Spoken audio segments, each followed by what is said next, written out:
I think when you talk about being vulnerable, for me, this season has taught me that sometimes the greatest show of strength is actually vulnerability. And that's what I've had to learn, because my whole life I've been the tough one, the always put together one, the perfect daughter, like just more obsessed with image than I should have been. And writing this record has really taught me that sometimes the bravest thing you can do is just show up honestly, broken, messy, whatever that is, for the world to see. And love yourself through it. And by doing that, you're allowing other people to love themselves more, because they're going, oh, we're all in this together. Like, nobody's got it figured out. You know, we're all imperfect and just trying to get through life the best way we can.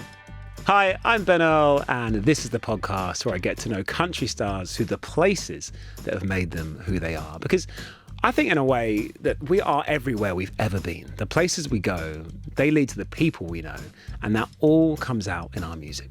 So if you love country music, if you're curious about the world, and if you want to hear the best storytellers telling their stories in their own words, stick around. You're definitely going to want to hear this. This is Country Roads. I had to do Alana like a llama. Do you remember? Say not Alana, Alana. Alana Springsteen. Thank you so much for coming on. This is amazing to have you. How's it feel to be back in the UK? It feels so good. I mean, I think this is maybe my 5th or 6th time over now. I've lost count. Wow. I've been over so many times. I feel like every time I come back, I fall a little bit more in love with it. It's just quickly become one of my favorite places to be. What's your first thing you sort of try and grab or get when you're over here? Is there a food? Is there a place you go to? Or? I mean, coffee. I feel like the coffee in Europe is just better for whatever reason. And I'm a huge coffee fan. We were talking about that before we jumped on. Just like, I feel like staying constantly caffeinated with our travel schedule and everything, just holding it together with caffeine and concealer. I'm not on the concealer myself. But, right. Yet. I don't know. But you were just in Switzerland as well. Yeah. How was that? Like, I mean, the fact, did you ever think you'd be traveling around the world and Europe, playing places like Switzerland? That's amazing. Man, I don't think I could have imagined. I'm from a really small town in Virginia Beach called Pungo, Virginia. And, it's your typical, like, small town, pretty southern, kind of a cross-section between coastal life, like, surf competitions, 5 minutes from the beach, but also very redneck farm culture. Like, my granddad was friends with all the farmers, like, that owned tons of acres, like corn, strawberries, all of that. So it's a really weird mix of those two worlds. But most of my family has never been outside the country. My parents have never been outside the country, my grandparents. But as a kid, I don't know, I just always wanted to travel. I was obsessed with just different cultures and learning and just wanting to get out and see the world. And so it's a dream to be able to do that. I'm still pinching myself. I think it's the best way to do it as well. I love the fact you're sort of building up to a show all day. You have that whole day to experience, do the interviews and stuff, but actually experience it, and then you get out to do the show. And I feel like you kind of live each city. I personally love that about touring as an artist. I'm going to get to Pungo in a sec, because I did see, you mentioned strawberries. You've got a strawberry festival there, which I... Oh, yeah. Is that... Actually, the recent news is they've done away with the strawberry festival recently, which is heartbreaking. And I feel like everybody's shocked, because it was a staple. Like, all growing up, oh my gosh, the Strawberry Festival was like, everybody waited all year for the Strawberry Festival. Did something happen, or? I don't know, to be honest. Strawberry, someone got ill and... I mean, I hope not. But one of my last trips, I found out and I was like, we've got to sign a petition to bring it back at this point. So we should play a show. You can play the Strawberry Festival. Bring it back. It's a great idea. Sounds like a Hallmark movie waiting to happen. I feel bad, 'cause on the Wikipedia, that was one of the only things that was on there. You got to change that. Your new album, as we speak, it's not out. But I've had a sort of sneak listen, which is, thank you very much for that. Note to Self is the first song that is out at the moment. I don't know how to phrase this question. Are you okay? Because you're really wearing your heart on your sleeve on this record, and it feels like that first verse of Note to Self, I mean, it's almost like an autobiography. It's just so... I found it really moving. Like, how was it releasing that into the world, being that vulnerable? Thank you. I also love the honesty of just, are you okay? Yeah, you okay? The answer is yes, and honestly better than I have been in a long, long time. I don't even know where to begin. I mean, the past 2 years have been the most transformative of my life so far. Coming off of 20-something, I was riding a little bit of a high on life, just achieving all of these dreams, doing things that I never dreamed I was going to be able to do, releasing this music. But I was also kind of white-knuckling my way through life. I feel like you understand that as an artist. Just holding on. Like, the pace of it, it was a lot. And I feel like I hit this breaking point where it felt like my body was just fighting me at every turn. I had a lot of health issues come up. I would come off the road and just pass out, end up in the ER. And I had also come off of 2 really, really terrible breakups that just rocked my trust in the world and also my trust in myself. And that led into writing the record. But it really was, 20-something was just the tip of the iceberg for me of getting to know who I am really deep down, and also just figuring out how the way I was raised set me up and conditioned me for life in some ways, and in some ways didn't prepare me for life. Yeah. And I like I said, I grew up in a really small town. Both my granddads are pastors, evangelical pastors, and my parents were 20 years old when they got pregnant with me. I was a surprise baby. They got pregnant at a Christian college, and as you can imagine, it was drama in the family. But they had a shotgun wedding, basically moved back home, moved in with my mom's parents, my grandparents, and I just was brought up in this house that was a lot of chaotic emotions, big personalities, and I was a very empathetic kid. Like, I felt things on a really, really deep level. And I'm the oldest of 4 kids as well. With 3 younger brothers. I do. Yeah, I do. And I feel like a lot of eldest daughters will understand this, but you just kind of take on this role of protector, caregiver. Like, I felt like a third parent, therapist to my parents a lot of the times. I just felt like my role was to absorb everything and kind of be hypervigilant. Yeah. It's that fight or flight kind of thing. Yeah. And you were homeschooled as I well. was. So you were at home a lot, I imagine, as well. Yeah, it was very much a bubble. And it took me a while to realize that I had kind of disassociated from my feelings most of my life. Like, I spent a lot of time, like you said, in fight or flight, taking care of everybody else, putting everybody else's needs before mine, not understanding how to process my own emotions. And music was my way of doing that. I'm so grateful that I found it at such a young age. I picked up the guitar when I was 7, and it just opened up this whole world for me. I could disappear into my room with my guitar or piano and just get lost in music and express these emotions I'd been burying. And yeah, writing this record, I realized that I needed to go back to the beginning to kind of unlearn some of these patterns and to heal my inner child in a lot of ways. It's kind of like reparenting. So that looked like, going back to my childhood and just going, where did I learn these truths? Where did I pick up these survival mechanisms? And note to self really was like taking little me's hands and being like, you don't have to do it all alone anymore. Like, thank you for protecting us. Thank you for getting us through this. But I've got you. Like, I've become the person that you needed as a kid growing up. Yeah. And it was just so healing to write that song and just to get it all out there, just to say it and to have something that could hold all of that emotion. And I found it really moving because, I mean, there's actually a lot of symmetry between our stories together. Really? Yeah. I was the eldest. A lot of chaos in my household growing up, my stepdad particularly. And yeah, I would just retreat into my room. I think you've got a lyric in the first verse about locking the door and going in your room and stuff. And I used to do that and literally just sit there and play guitar and just try and escape from it all, really. And it's amazing to me as well because I've had quite a lot of success over here and, big songs and sold a lot of records. And I don't know if you felt the same that I did, that I think deep down I felt that once I got to that point, once you get in the top 10 or top 5 or do your first big headline show, whatever it is, everything will be all right.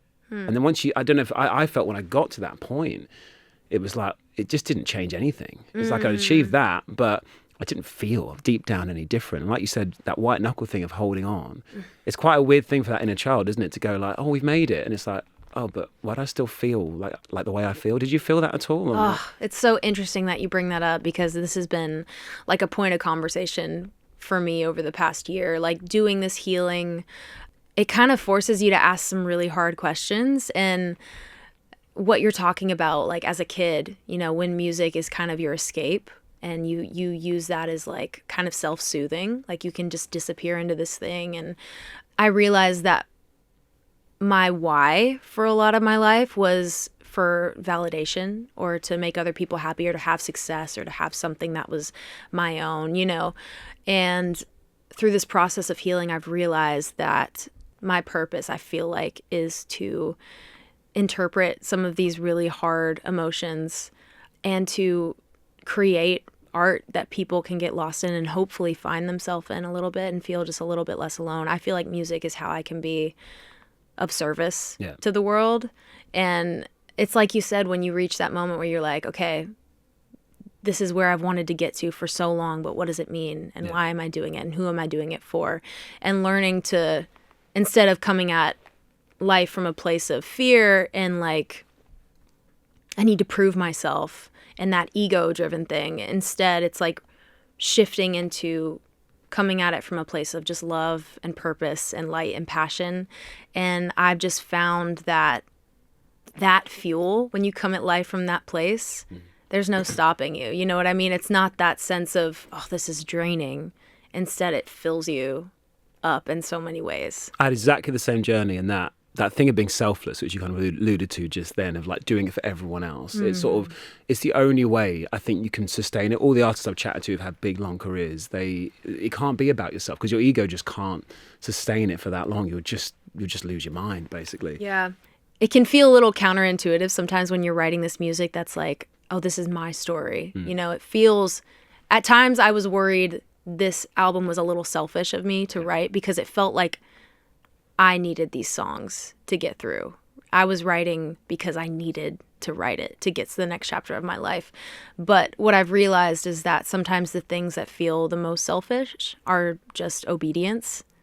And sometimes the seasons of life that are the most inward focused can connect you with the world in the biggest way. Yeah, I was told so early on, the thing to do is to write something that's deeply personal, and by definition will become universal, because you have a great way of putting into words what a lot of people can't do, and themselves. You know, you write a song and it, you know, like I found my truth in your song Note to Self. People will find their truths in all your songs, but it's a really hard thing to do, especially to get to that second album. It's why the second album is so difficult, I think. And if you're a deep thinker like you are, also the thing I find interesting, and we'll get to your story. I would normally go chronologically. We got deep real quick. I love it.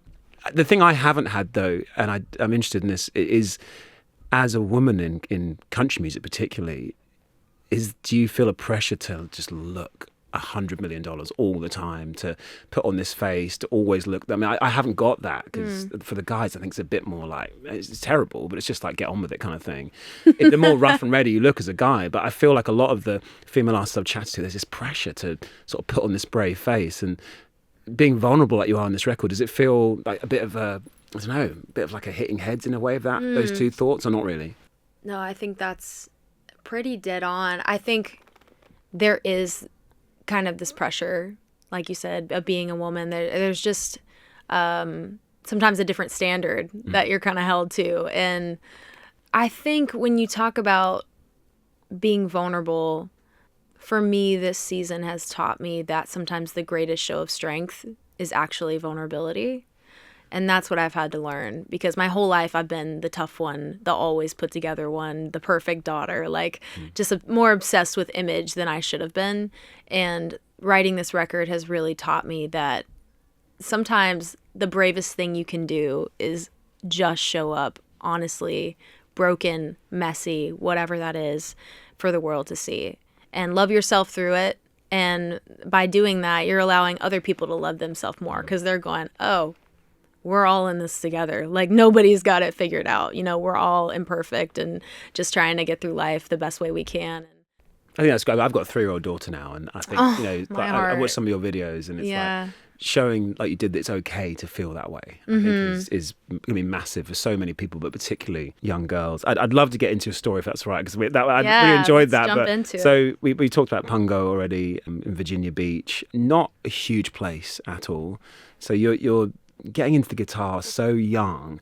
It's very similar to Zach Top, who I spoke to a couple of weeks ago, actually. He was homeschooled and he just played the guitar from such a young age. But, I didn't know he was homeschooled. Yeah, wow. he was. Yeah, That's awesome. The thing about both of you, though, I've watched you both play the guitar. Like, it is such, like, it's almost like a part of your body. Like, I saw you at the Long Road Festival, and like, you really, it's just like an extension of you. And I think I can hear that in the records. But was it immediate for you at 7? Was it like, this is my thing? Oh my gosh, yes. And I love that you say that, because that's always how it's felt for me. I remember being 7 years old and my granddad walking in from the garage with this orange classical beat up guitar. And he doesn't play, but he loves going to garage sales and just picking up whatever random junk they've got. And he'll just throw it in the garage. And like once every 2 years is a big clean out and there's no telling what's going to come out of there. And he brought in this guitar and I was just locked in. I can't explain it. It's just that feeling where you're like, something about that feels really right to me. And I begged him to let me have it. And he was like, if you promise me that you'll learn to play, you can have it. So I promised him. And I mean, pretty much from that day on, I didn't go anywhere without my guitar. I would walk around the house with my strap on, sit at the dinner table with my guitar around me, like ask my parents. They were like, you just really won't take the thing off. I played till my fingers bled and I just loved it. And I think it really was because I needed it so badly. Like I had nowhere to put a lot of these emotions. They were just kind of buried under the surface. And I felt like when I played, it was just a release. And were you playing in church or do you have lessons? How did... Yeah, I was playing in church a lot. So yeah, both my granddads are pastors. I grew up going to church like 4 times a week. So on Sundays, I would lead worship a lot with my dad and just playing around the house. I started writing songs when I was 9 years old too. And what were those songs like? What were they about? So my first song was called Fairy Tale, and it was about my parents' love story, like how they met, kind of dated through college, all the things that my dad would do, like throwing rocks at my mom's window and stuff. All those lyrics kind of ended up in the verses. So even at 9, I was obsessed with love and just a romantic at heart. But I pretty much immediately started writing about my life. I wrote a song called Nashville in November because I was going to Nashville in November. Cool. My first trip when I was 10. I was so excited. Yeah, I don't think I would be an artist if I wasn't a songwriter. There was just this, like, I need to tell these stories. These are things on my heart that I need to say. And the only way I could say it was to put it in a song. I mean, to this day, I'll still have my hardest conversations through music. Yeah. There's songs I write and I'm like, whoa, I didn't even know I felt that way. It's like confessions that just end up on the page. That surprised me. So I love that's what my first trip to Nashville as well. I want to get into that. But that having that sort of therapy in the session with the other person who you just have an affinity with, because you're both songwriters and you both, there's no one I've spoken to who's a songwriter who doesn't have some kind of trauma. Even if they had a very stable upbringing, they have some kind of trauma, and you just share that in the room, don't you? I love it. Before we get to that, though, I just really want to ask you about this national anthem performance. So you were 9 years old. Is it 40,000 people you sang to? Is that right? Yeah, at Wrigley Field. What was that all about? That It was crazy. At 9. So yeah, like going back to growing up in this little town, right? I fell in love with country music from a really early age. I just love the storytelling. Who are you listening to? What kind of artists? I mean, it was Keith Urban, Tim McGraw, Shania Twain, Carrie Underwood, Faith Hill, like a lot of powerhouse female vocalists. Yeah. I remember just like really connecting with. And I would just like lay on my bedroom floor in my room, like when you're saying just lock yourself in the room and get lost in the music, like that was me. I would just put my headphones on and just get lost in music. That was my safe place. And I knew really young that I wanted to be an artist. It was just kind of this, I use the word purpose a lot, I think because a lot of my childhood was framed around faith. Like faith was such a big part of my life growing up from an early age. So I felt that it was my like God-given purpose to connect with people through music. I didn't know what that meant at the time, but I started telling my parents, I'm like, I got to go to Nashville. I know that country music is in Nashville and I just got to be there. So they knew nothing about the industry. My parents are just like, didn't graduate college. They flipped houses a lot growing up. They're like, we have no idea what this world looks like, but we want to help any way we can. They always like poured into my dreams and made me believe that I could do anything. And we filmed like a home videotape of me singing the anthem and sent it to a bunch of different sports teams. And the Cubs were like one of the only ones that got back to us. My dad's from Peoria, Illinois, so he was freaking out. He's like, oh my God, the Cubs are asking my daughter to come sing at Wrigley Field. And at the time, I didn't realize how iconic it was, right? I'm 9 years old. I'm just like wide-eyed going, okay, this is cool.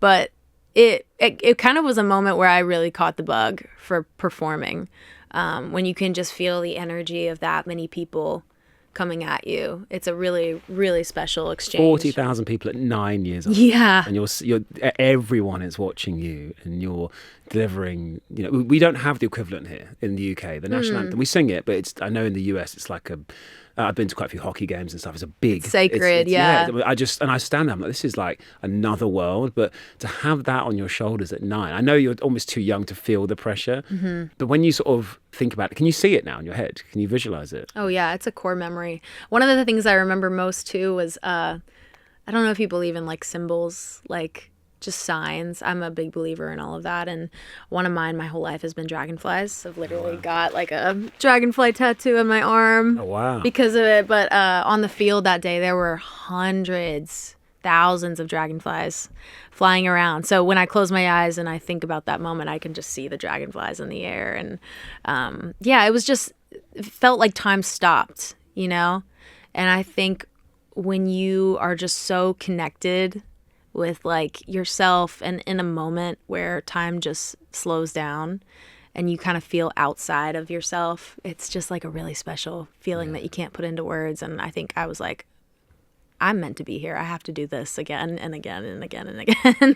Love the fact that also in the chaos that you said from your sort of house life, because I like I said, I had a similar thing, but my mum was always the one who would get me these opportunities. And I feel like sometimes if our parents were too straight down the line, they'd be like, I can't send a video to all these different sports teams. That's not how it works. But that kind of is how it works. You have that complete self-belief and drive.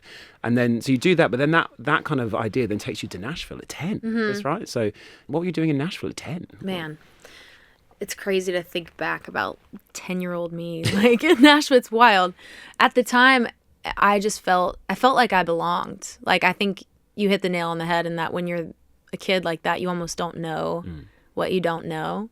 And I think that really worked in my favor a lot growing up. I just had this blind faith that I was where I was meant to be. And my first trip, I had a couple of co-writes, and that blew my mind that was even a thing. Like up until then, I'd only written songs on my own. And for the first time, I was walking in a room with, 30, 40-year-old co-writers who've like written hit songs, and here's me with my guitar twice my size. Like, who did you write? Do you remember who you wrote with? One of my first writes was with Will Rambo, who wrote like Wild One for Faith Hill and a bunch of stuff, and Cherie Austin.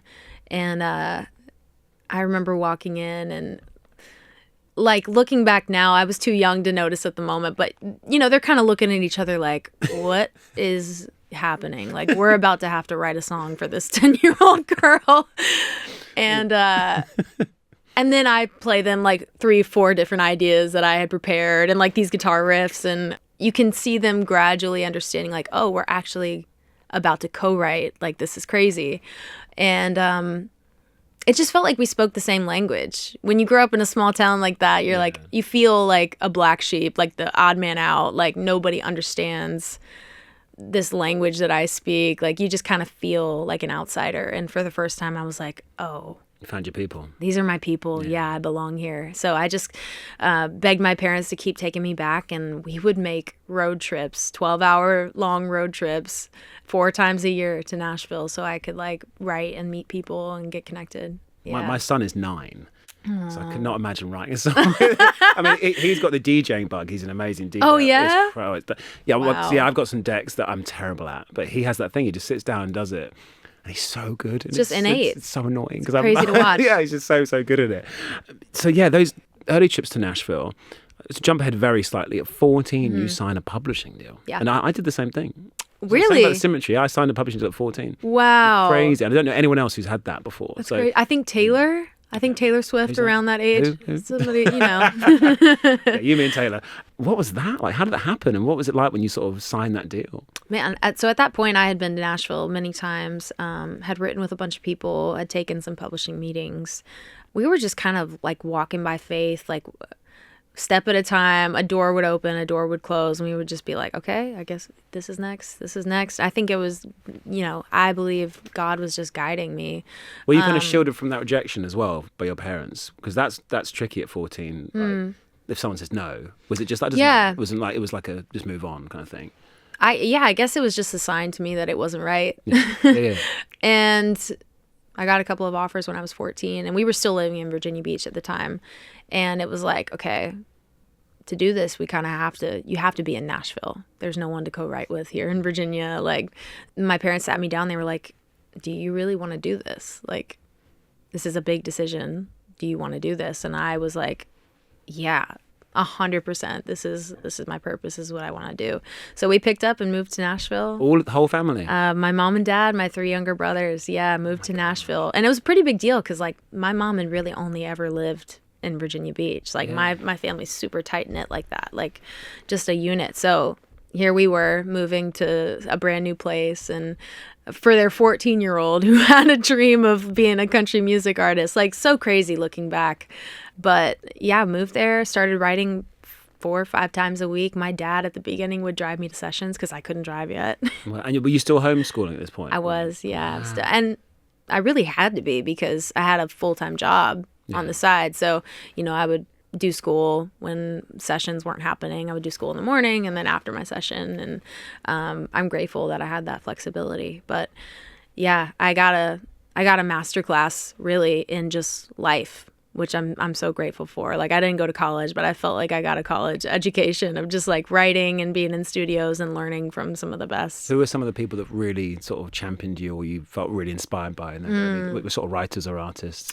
Early on, Tommy Lee James was somebody that kind of took me under his wing, and he'd written like "She's My Kind of Rain" is one of my favorite Tim McGraw songs, and we wrote a bunch together. John Randall, Gordy Sampson, Liz Rose. Early on, like, I mean, she wrote so many of the songs on 20 Something with me, and like Liz, I call my song mom. Like, anytime I just need to talk, need to laugh, need to cry, need to get something off my chest, there's always a spot on Liz's couch and a bottle of wine, and we just, hang out or write a song, whatever it looks like. But and she's written some huge songs, including All Too Well. Did you feel in those early years you were being touted as like the next Taylor Swift with the similarities of the age? Did you feel, was there a pressure with that or not? I think when I was really young, I would get, people would make comments about it, but I never really felt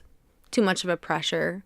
Yeah, I think we had different paths, and there obviously was the comparison just because I was a young girl, and it was kind of, Taylor paved the way for, I think, a lot of females in Nashville and a lot of artists, and inspired like an entire generation. She definitely inspired me as I was growing up, just like being able to watch a young girl just go out and get it and break records and just knock these doors down. Like, it was crazy to watch. I was, 9 years old as Tim McGraw was coming out and Fearless, and it gave me hope that I could do it too.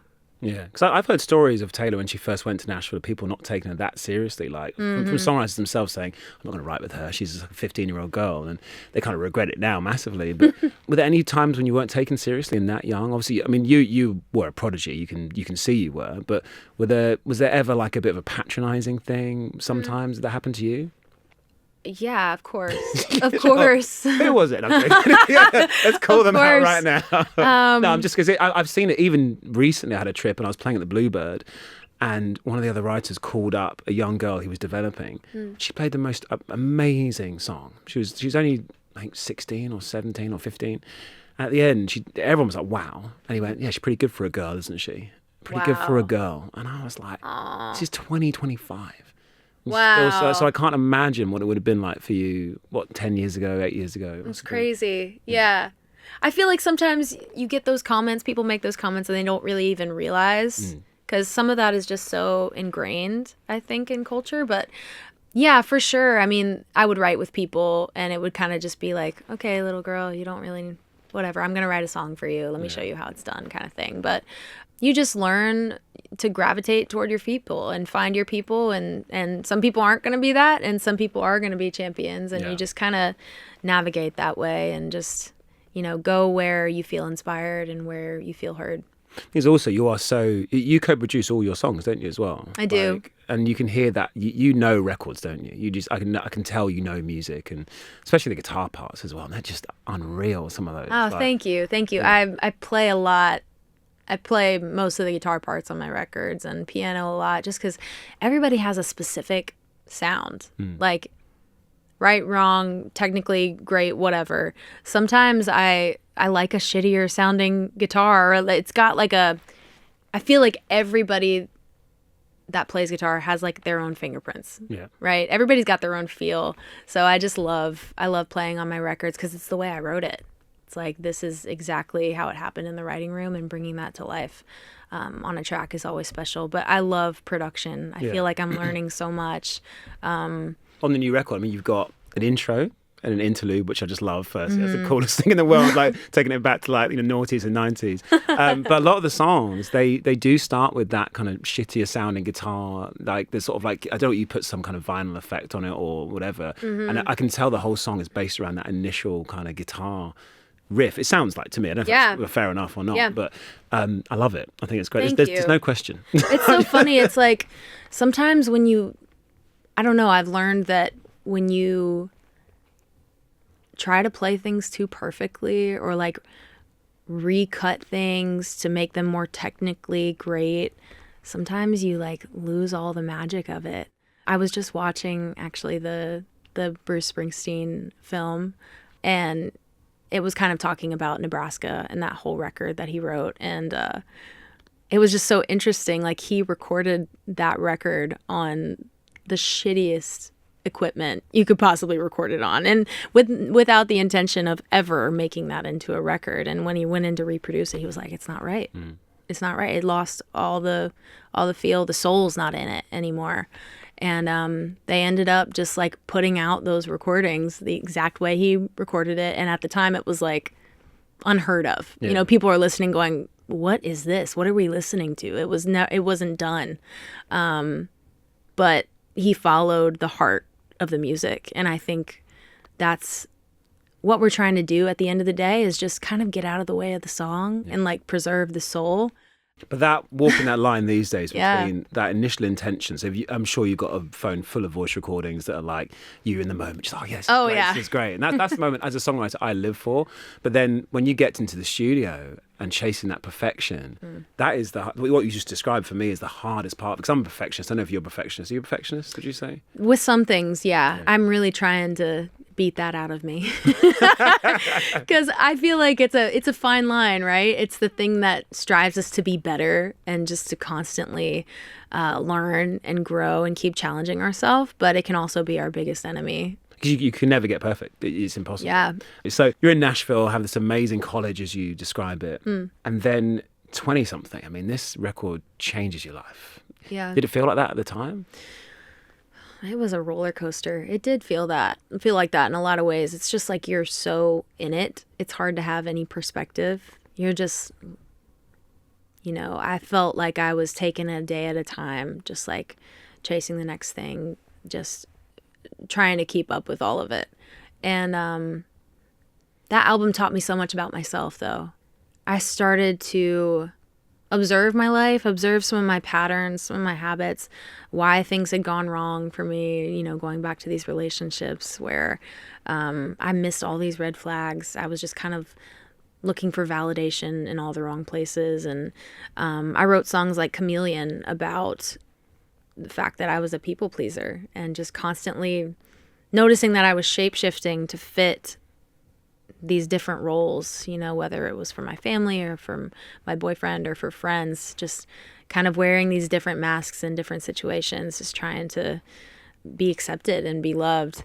I wrote songs like Amen, where for the first time I was kind of going, maybe my life is going to look a little bit different than I thought it was going to. Maybe my path is going to look different than my parents thought, but I'm going to choose to be authentically myself no matter what. The only thing I want to chase is the most honest, authentic version of myself. And so that record like really opened the door, I think, for me as far as like getting to know myself and unpacking a lot of this stuff. But it was just the beginning. I think this album that's coming really took it a step deeper and started to get to the root of why. Not just like, okay, here's what's happening, but like why. Yeah. Instead of just treating the symptoms, it was like getting to the root. How do you feel listening to 20-something now? Because I feel like every album I do is a time capsule. Oh, yeah. Sometimes I listen back and I cringe a bit. I'm like, oh, not generally I don't, but a couple of songs I do. But what does it feel like for you listening back to that record? I'm so proud of it, man. I listen back to it and it definitely does feel like a different version of me. It is a time capsule. I was just like a year or two into my 20s, just figuring things out, making mistakes. And those songs really do represent that season of my life so well. When you play them live now, how does it feel? I don't know. It's an ever-evolving thing. I think that's the funny thing about being an artist is like you have these songs that are like these snapshots of moments in your life, but then you have to get on stage and like re-embody those moments, which is really interesting. I think my relationship with the song changes. And I also see it more through the fans' eyes now. I've got to say, you are a rock star. Oh, thank you. I've seen you at Long Road twice, and the show you do, you bring it. You really do, though. But you bring it down for the more sensitive songs. But I don't know, it's just you were just obviously born to do it. And I understand what you're saying about that. I find it weird playing old songs sometimes. Like I've got a lot of love songs, and some nights you really feel it, some nights you don't. But like you say, it is that snapshot. And also I find it interesting, like you said, with the fans, like those songs are theirs now. Totally. Well, it's not your song anymore. It's totally. Yeah. It's I feel like allowing songs to surprise you a little bit and like approach them differently night to night and not just get stuck in the same routine, the same emotion, but like letting them ebb and flow depending on what room you're in, what the audience is feeling, like what needs to be laid out on the stage that night. I think it allows you to see these different sides of music that you've lived with for so long. You did your first headline tour last year, didn't you? Is that right? It's the first headline? Big Yes, headline. Yeah. Year before last. And you did Exit In, is that right? I did. Nashville. That must have been great. Like growing up in your teens in Nashville, that must have been awesome. Oh, dude, it was so sick. And I love rooms like that. It's just like everybody is so right there. Yeah. And it's high energy and it's sweaty and it's fun and you're all just like in the thick of it. And that's where we kicked off the tour. So it really was just this like rush of emotion. I was just on cloud 9. I was just so excited to be kicking off this tour. I live for the live show. Yeah. Like, God, that moment of connection, that feeling of just we're all here for the same reason, for the same purpose, to connect and get lost in this moment and forget everything going on outside of this room and just be together. That I've never found anywhere other than live music.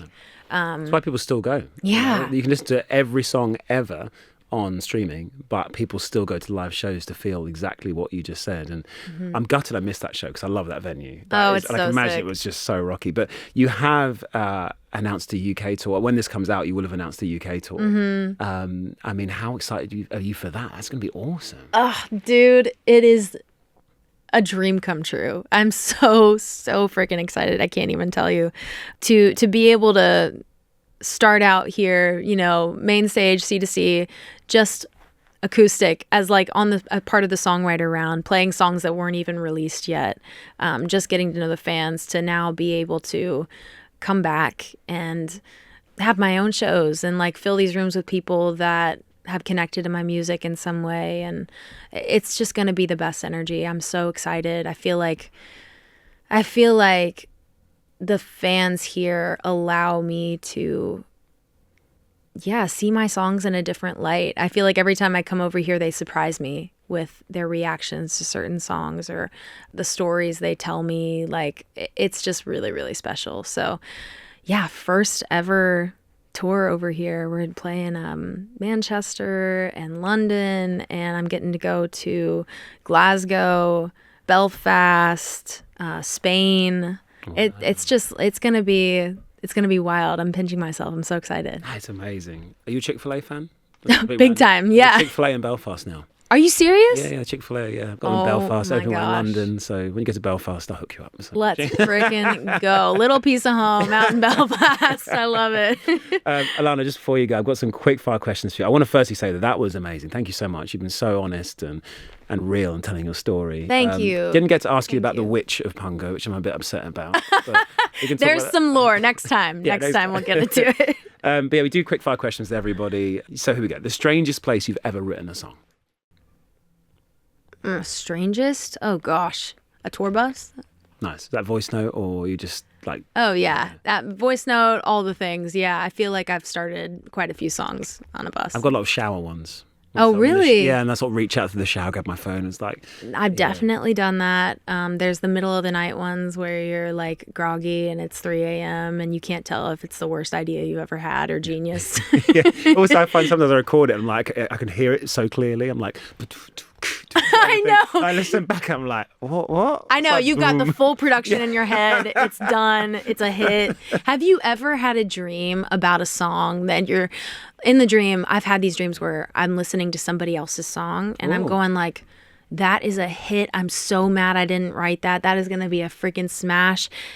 But I wake up and I realize it wasn't a song and it was just something in my head and it drives me crazy. Have you ever had that? I've had not exactly, very similar. I've had where I've had an idea in a dream and I'm like, it just goes round and round and I wake up and I'm like, I have to record that. And I get my phone, like, I can't bothered. And then at the morning. You forget it. Forget it, yeah. Oh, but I've had ones where I've remembered and then it comes back to that thing I think where you think songs come from. Mm-hmm. You know, I guess more faith background, people think I've heard people say it's like a faucet, like we say tap in the UK, but the idea just flows through you. Which, I agree. You know, I don't have that, but I'm really jealous of that viewpoint because I just see it as my subconscious just going, and then it just like comes out, and it's amazing. The songs just drop out of nowhere. I find it's an incredible magic, incredible thing.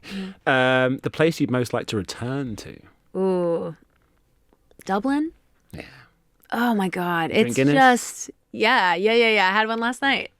So good. Every once in a while, really only when I'm here. Okay. I'm a big tequila girl, so usually I skinny marg, or we have a drink called the Bubba. Oh, what's a skinny marg? A skinny marg? You've never had a skinny marg? I've had a margarita. What's a skinny marg? It's basically just without all the sugar. So it's like lime, tiny bit of agave, just like a little bit cleaner. More like tart, citrus forward. Sounds really good. It's really great, yeah. Is there a manly way of asking for it? I mean, just do you. Okay. It doesn't have to be manly. Skinny marg. Totally. Okay, that's how you And what was the other one you said? What was it? I call it the Bubba. It's actually my signature drink. It's a tequila, soda, pineapple. Okay. Like 2 limes. Why are you laughing? Because it's called the Bubba. No, I don't know why. I don't know. It's really funny. I don't know why. Tequila, lime, 2 pineapples. 2 limes. Oh, 2 limes. Splash of pineapple. My nickname is Bubba, which is the funnier part, probably. Okay. I literally will airdrop something to somebody and they'll be like, "Who's Bubba?" And I'm like, "Yep, that's me." Where'd it come? Is it from Forrest Gump? Or? No. It's just like an endearing, like my manager called me Bubba early on, so it just kind of stuck. Okay, I was going to say, 'cause Forrest Gump reference would be quite weird. Absolutely. The most memorable place you performed? I'm actually going to say BSC. Yeah. Honestly, that show, core memory for sure. I mean, the crowd was insane. I was so in the moment. I signed my sneakers, gave them away, got off stage, realized I didn't have a backup pair of shoes. My tour manager was kind enough to be like, "Here's my sneakers." And she was walking around the dirt in socks while I was doing my meet and greet side stage. But it was just the best time. I mean, I feel like that show's going to stick with me for a while. Is it your dream? Well, what is your dream? Like your big goal? Is it to play a show as big as that, as a headliner with that? Well, what's the big thing you really want to achieve? Oof. I mean, stadiums. Yeah. And do you believe that deep down you're going to do that? I do. I mean, that's the goal anyway. I feel like I am open to God surprising me and life surprising me. Obviously, you never know, but I've seen that since I was like 9 years old. Like, I love being at those shows. It's just such a unique human experience, and the idea of getting to do that night after night is just intoxicating. It's something of being outside as well. It's unreal, isn't it? And that yeah, many people. just like a rain show at a stadium. I feel like I've never would had be that. Yeah. epic. People not get electrocuted? It doesn't. No, seriously. I mean, it's a fair question. Yeah. It's a fair question. So I feel like so far so good. So far, so good. And just lastly, the place you feel most at home. Sandbridge Beach, my hometown beach. Really? Yeah, I actually when I was dreaming up artwork and like the visual world for this album, I knew it had to be my hometown because it's the backdrop for where so much of this happened. And the cover art is Sandbridge Beach. It's me walking away from Sandbridge, and the back, actually we're getting to make vinyl for this album, which I'm so excited about. My first ever vinyl. And yeah, the front cover is Sandbridge Beach, and then the back cover, the front cover is technically Sand Fiddler Road. It's like I grew up biking down there and just parking down there, going to the beach.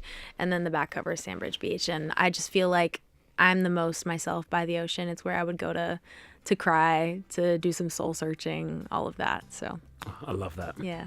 To be launched at the Strawberry Festival. You relaunched the Strawberry Festival and your vinyl. We're going to manifest it right now. Alana, thank you so much. Loved having you on Country Roads. Thanks for having me. Yeah, have a great trip. Thank you.